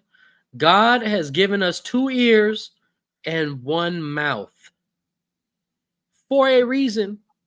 And look Right? at Go it ahead. after that though. It says, don't try to please everyone and agree with them, right? But you can hear them out, listen to them because they might be Mhm. right later. They might be right, and it wasn't your sign for you to understand it, right? A lot of times we jump the gun, we try to agree with the person because they're always right. Like, God. if this person, I said, I trust that person. That person's always right, but that time he might be wrong, and I was right. You get it? Right. So That's true. just listen to the person, hear them out, but you don't. So like, I'm gonna just keep going. Verse 11: Always be ready to listen, but take your time in answering. Mhm. Answer only if you know what to say. Answer what? Answer only if you know what to say. So the only time you should even open your mouth is if you know what you're talking about. Now, obviously, yes, you're able to ask questions Hmm. so that you can gain clarity and gain an understanding. The whole point is if you're going to give an opinion or have an idea or what have you, make sure you fully understand what's going on. Make sure you fully understand what's going on, right? So that you can make sure that idea or what you have to say is of value. That's important. Yeah, In order for what you say or what you're thinking of to be of value, you must understand what you're talking about first, yeah, right? You must understand the thought that you're having. Where is it coming from? That's why it's important to pray and fast, right? Where are these thoughts coming from? Are they from the left hand side or are they from the right hand side? Are they to your detriment? Are they to your harm? Or are they to your life? Are they to your health? Right? Make sure that you know what it is you're talking about before you have it come from your mouth. Right? Go ahead. yeah. But it's not only, it's all our people that does this. He says black Hmm. people, because on a daily basis, we're very combative. We don't want to understand anything because we already thought we understood what we thought we knew, but we don't. So we end up just talking out of the side of our neck. But con. Verse 12. Answer only if you only know what to say. And if you don't know what to say, keep quiet. Speaking can bring you either honor or disgrace. It can what? It can either bring you honor or disgrace. It can bring you honor or disgrace. That's why you have to make sure you know what you're talking about. Right? Go ahead. What you say can ruin you. What you say can ruin you. Go ahead. Verse 14. Don't get a reputation for being a gossip, and don't tell tales that will hurt people. Just as robbers will suffer disgrace, so liars will suffer severe condemnation. Hmm. Nothing destructive, whether it seems insignificant or not. Now, this is big right here. It says, do nothing destructive, even if it seems insignificant. What is something that people know about in the world? Little white lies. It's Uh, just a little white lie. It's not going to hurt anybody, right? Don't do anything destructive. That's why even Yahawanathan said what? Even if you break the least of the commandments. Come on now. Are you hearing me? Right. Shout out to Chief Sister Melina in the building. Yahweh Shem Shabrak. I thought what the water for your generous, continuous, loving support and just gracing us with your Benjamite presence. All praise to the Most High. Right. But make sure, right, you know what it is that you're talking about, ladies and gentlemen. Right. And guess what? This is letting us know not to sin in any way, shape, or form. Right. Because whether it's insignificant or not, the Most High God will punish you for it. This matches exactly with what Yahawashi taught us about even breaking the least of the commandments. Okay. Now we do have some extra time, so we're gonna go over now to chapter 6. Right, we're gonna go over now to chapter 6. Is everybody ready? 1 yes, 2 no. We're gonna go over to chapter 6. Put them dubs in the chat for wisdom. Put them dubs in the chat for wisdom. All praise to the Most High. Right.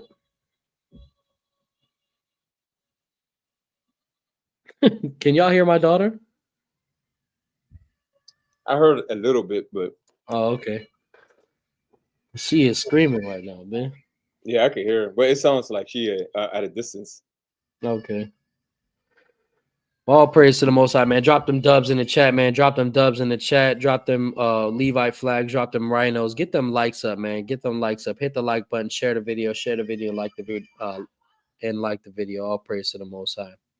Right. But let's go ahead. Let's go ahead in chapter 6. All right. Ecclesiasticus chapter 6, verse 1. And do not be an enemy when you should be a friend. Don't be an enemy when you should be a friend, guys. Don't be an enemy when you should be a friend, right? Listen, when a brother does something wrong, no matter how bad it is, be more willing to be a friend than an enemy. There's wisdom that has occurred, or lack of wisdom that has been occurring for a while now, over the past few months, right? Be a friend. There's no need to be an enemy, right? We Israelites have enough enemies. We don't need to be each other's enemy, right? Go ahead. Especially in this truth. We need each other more than ever. Come on. Yeah.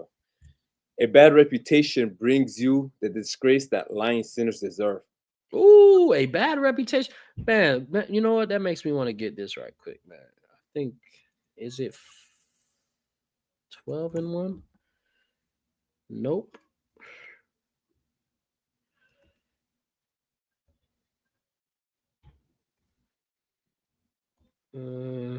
Right here, Ecclesiastes 7 and 1, NLT. Ecclesiasticus chapter 7, verse 1 in the New Living Translation. Good reputation is more valuable than costly perfume. And the day you die is better than the day you are born. Right. So we see how important a good reputation is, man. All praise to the Most High. It says a bad reputation brings you the disgrace that lying sinners deserve.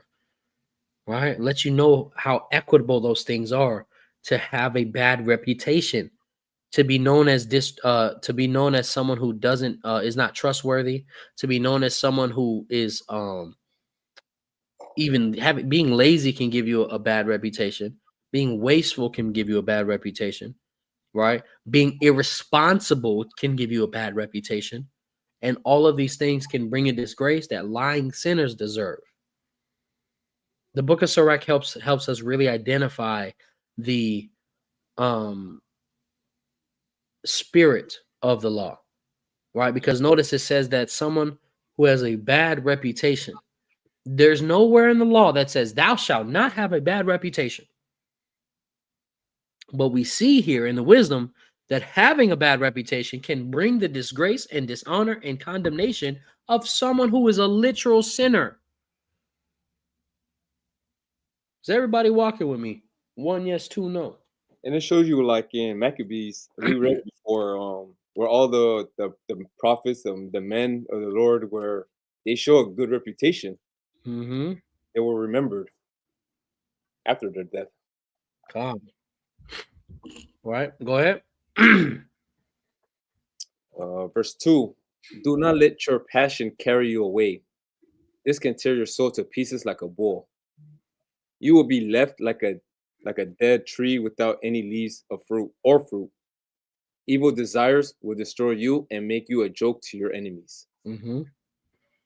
Verse 5, if you are polite and courteous, you will enjoy the friendship of many people.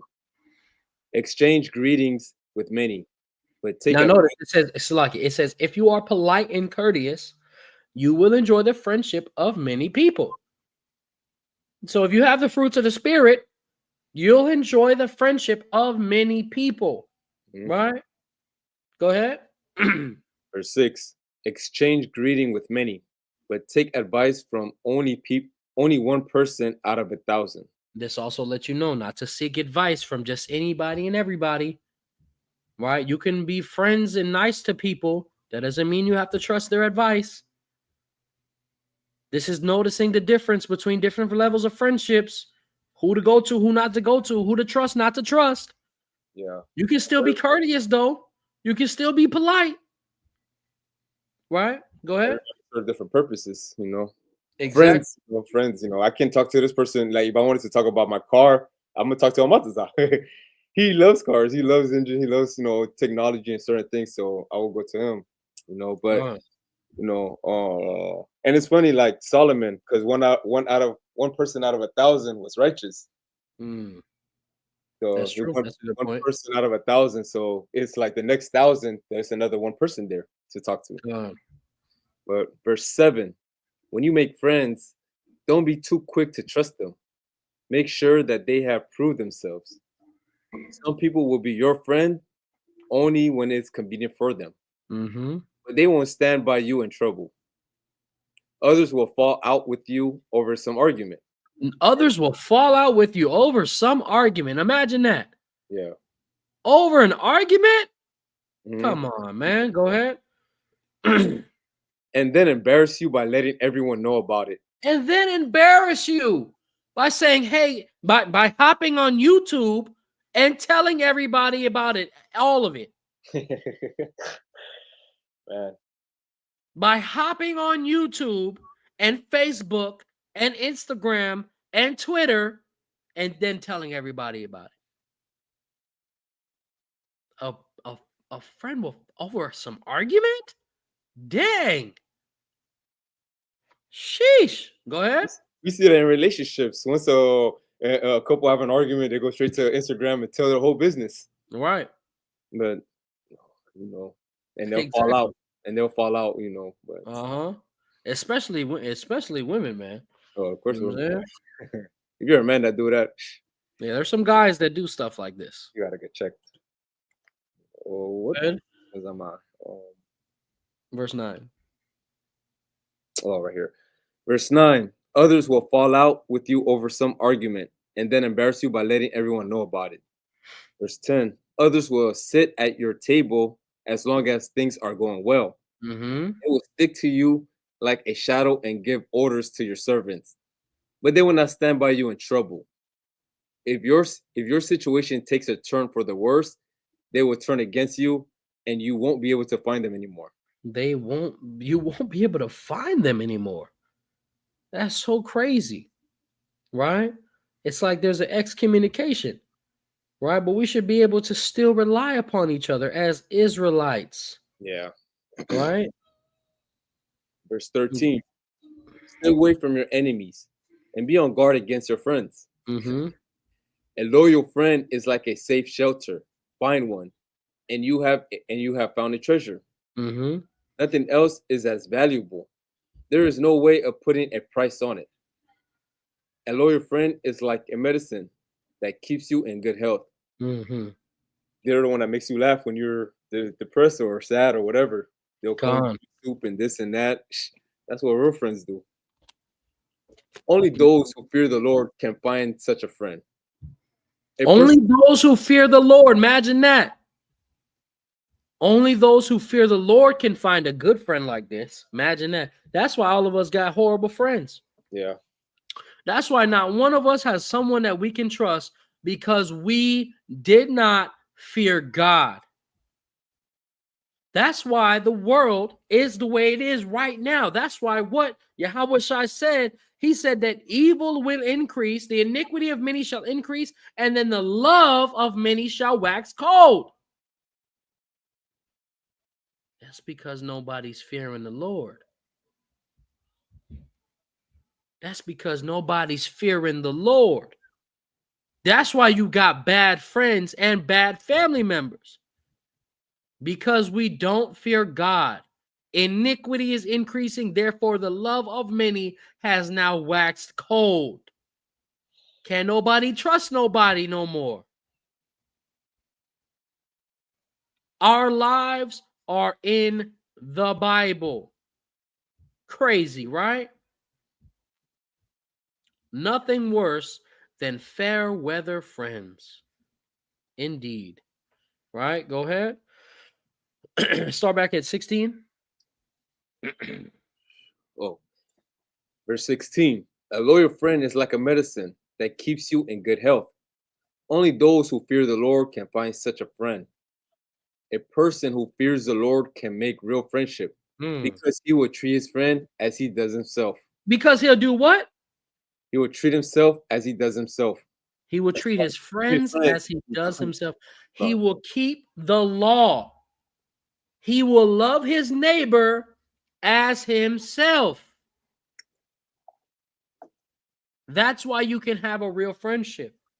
You treat people the way you would like to be treated. Right? Go ahead. Verse 18. My child, learn to value wisdom while you are young, and you will still be able to find her when you grow old. Work as hard to find wisdom as a farmer works to plow and plant his fields. So the same level of work that a farmer works to plow and plant his fields, that's the same level of hard work we need to have when getting and finding wisdom. Blood, sweat, and tears.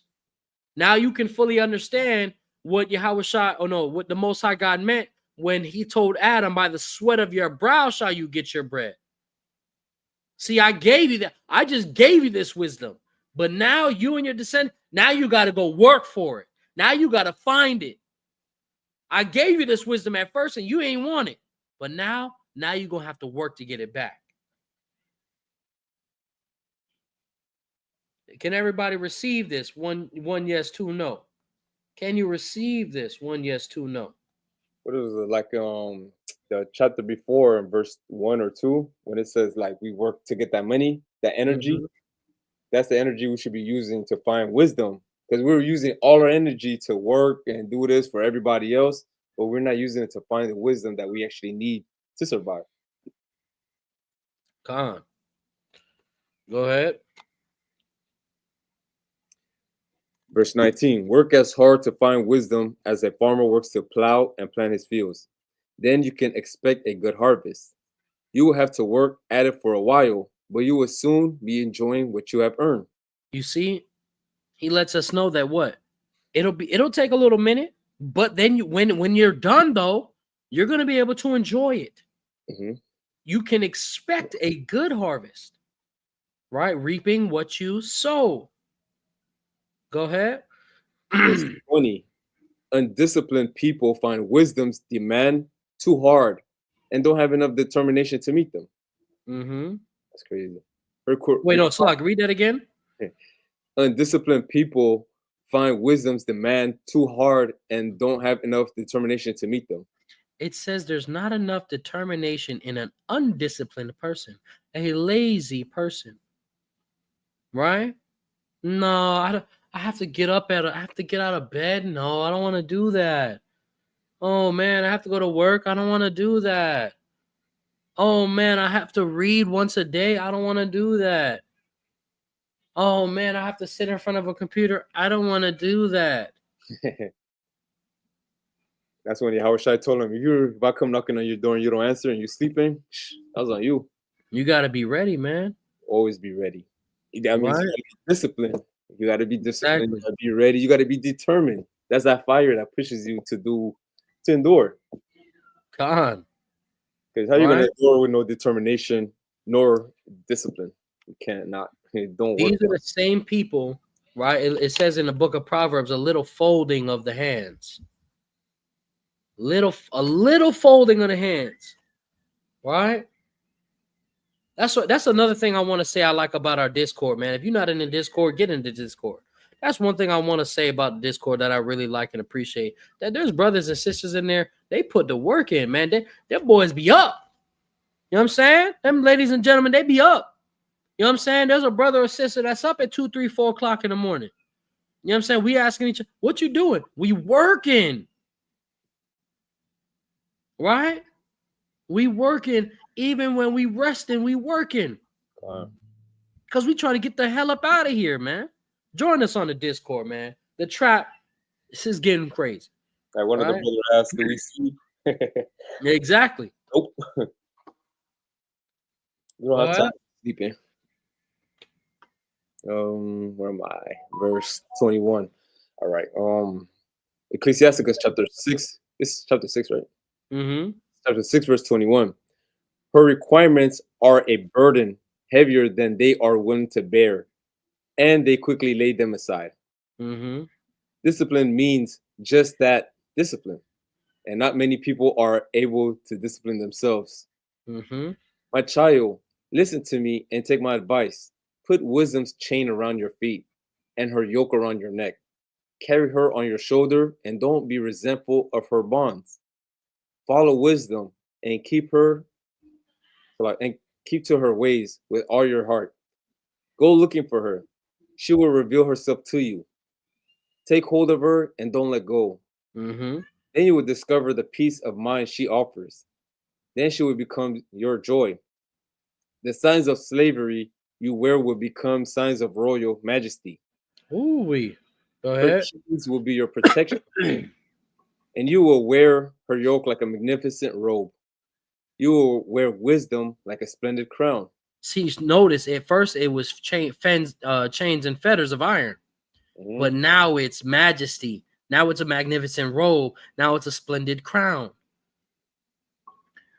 Israel now has to go through the rough in order to come out on top. Right? Go ahead. Verse 32. My child, you can learn if you want to. You can be clever if you are determined to be. If you are willing to listen, you will learn and become wise. Go where the old people are. Find Hold someone. on, Slaki. Give me a second. Salakia.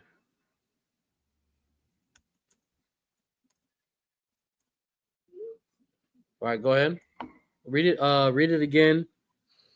From 32. God. Verse 32. My child, you can learn if you want to. You can be clever if you are determined to be. If you are Mm-hmm. willing to listen, you will learn and become wise. Go where the old people are. Go where? Go where the old people are. Go where the old people are. Isn't that something? Isn't that something to say? Yep. Right? To go excuse me. Go where the old people are. Right? I've always told my wife how important it is that I have old people that trust me and would do anything for me if I need help. You know what I'm saying? It's important to have your parents trust you, your grandparents trust you, elders that trust you, and that will do things for you. Because guess what? It tells us to go where the old people are. They will give you something more valuable than you can ever give them, and it's called their wisdom, their experience. I always look at old people and I always ask, yo, how old are you? Not to say, oh my gosh, you're so old, but rather to think back to history and say, damn, you were there. You were there when this was happening. You saw it with your own eyes. That'd be crazy. Like when there's old people alive today that were alive in the 20s, they saw what was happening. We only read about it. They can tell you firsthand experience what was happening. Yeah. There's a difference. Like Right? I learned so much about Miami from my dad because he was here throughout the 80s. And Mm-hmm. I learned so much about the history, and I was like, this is crazy because like you don't just learn it, but you just the old people told me that. That's where I learned it from. Go ahead.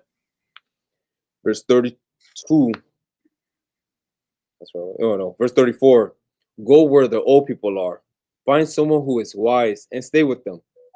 Be ready to listen when religious people speak. And don't miss anything that shows insight. Mm-hmm. If you find someone with understanding, get up early to call on him. Wear out his doorstep with your visits. Wear out their doorsteps with your visits. Right? So long as they're around, so long as they're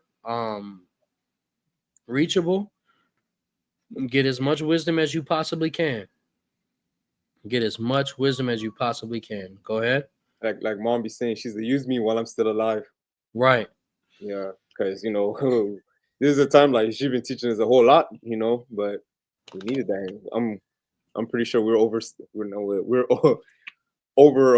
visiting her, but she loves it though. Con, and that's a good point. It's like you feel like, oh, am I calling this person too much? You can never call an old person too much. They enjoy. See, today, youth, us, right?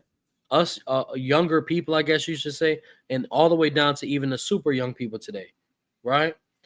We have a misunderstanding of, oh, I don't want to call too much. When old people, they're used to seeing family every day. Yeah. It was an everyday thing that, oh, you go see your mom or you see the children and this, that, and because we lived together in communities. Leaving your parents' house was not necessarily yeah, it was an accomplishment, right? But it's because it's a branch of the family and that you're going to be sticking, you're going to be coming to visit, etc. But now today, people don't see the value in visiting their grandparents and their parents. No, they send them away to the old people house. Right. They don't even want to take care of them. Yeah. That's crazy because it's like, hey, I don't know. I value our elders. I value them so much. Even though wherever they are, whatever they know, there's so many stuff I can learn from them. So many things I learn from them. Yeah, it's crazy. But where am I? Verse 37. 37? Okay. Devote all your time to studying the Lord's command and thinking about them. He will give you the insight and wisdom you're looking for. He will give you the insight and wisdom you're looking for. Notice it comes from studying the commandments of the Most High God. The Torah. You can build on the wisdom that's in there on the letter, and then it would increase in the spirit. All right. All praises, all honor, all glory to the Most High God. All praise, all honor, all glory to the Most High.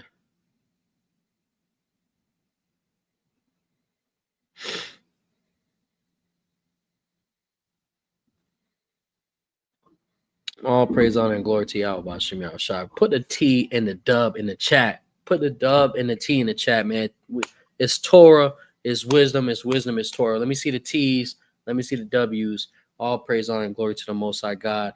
And drop a 1 or 2. 1 yes, 2 no. Were you edified today? 1 yes, 2 no. Were you edified today? Let me see the dubs.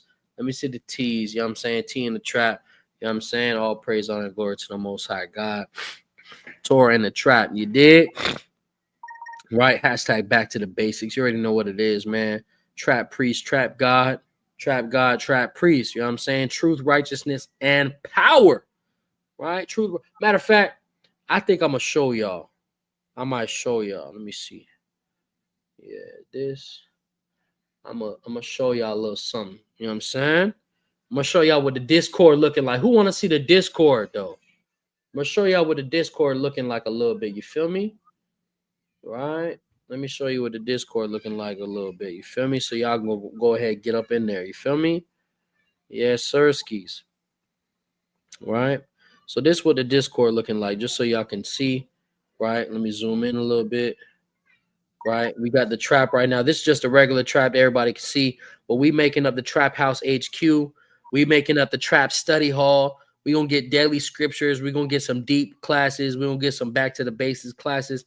Get your role. You know what I'm saying? Get tapped in, etc. Man. So this is what we working on. All praise, honor, and glory to Yahawanathan. Please, ladies and gentlemen, tap in on the Discord.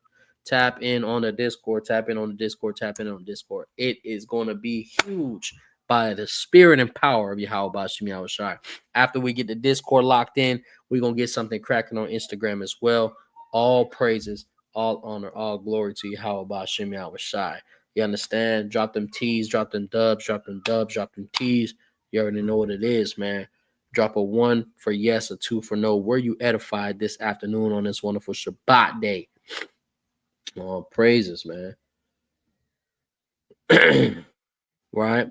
But without any further ado, man, we give all praises, all honor, all glory to the Most High God, whose name is Yahweh. We do so in the name of His only begotten Son, who the word Yahawanathan, who the word ignorantly calls Jesus Christ.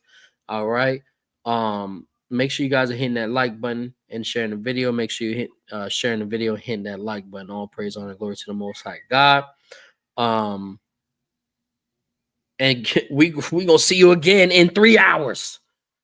We're going to see you again in 3 hours. So make sure you lock in with coffee hours. You already know what it is. 305 emojis in the chat. Levite flag in the chat. Rhino flag in the chat. You already know. Make sure you're praying for our people and praying for our land, praying for our land and praying for our people. We praying for physical, mental, spiritual, emotional, agricultural, financial health with stability.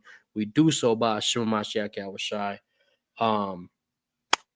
Until next time, may the Lord bless thee, keep thee, shine his face upon thee, and give thee peace, Israel. Shalom. Shabbat shalom. Shabbat shalom.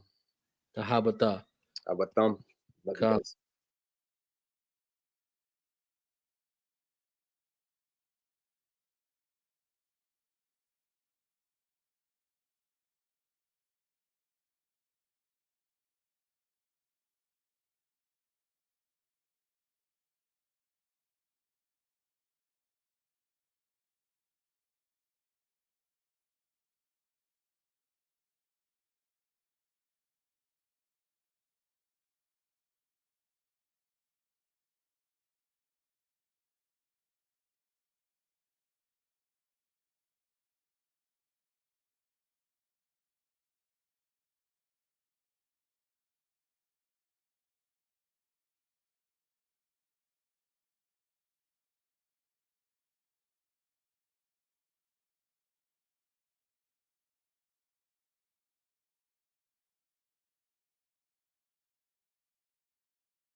Thank you for watching. Like, share, and subscribe now. All praises to the Most High.